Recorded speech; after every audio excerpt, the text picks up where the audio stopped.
wa shirika la kijasusi wa IRGC na majenerali wengine wawili wa Iran wameuawa siku hii ya leo. Mashambulizi ya Israel yamefanyika mashambulizi makubwa na mazito katika taifa hilo la Iran.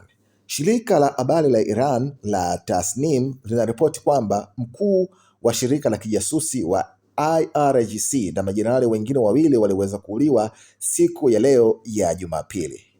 Katika hali nyingine, makombora ya Israel yameweza kupiga jengo la wizara ya mambo ya nje nchini Iran. Naibu waziri wa mambo ya nje wa Iran, Said Khatibzadeh, alisema Israel ilianzisha makombora kwa maksudi na ya kinyama kwenye mojawapo ya majengo ya wizara ya mambo ya nje. Raia kadhaa walijeruhiwa katika shambulio hilo, ikiwa ni pamoja na idadi ya wenzangu ambao walipelekwa hospitalini kwa matibabu, alizungumza Khatibzadeh, alisema kwa kupitia mtandao wake wa X.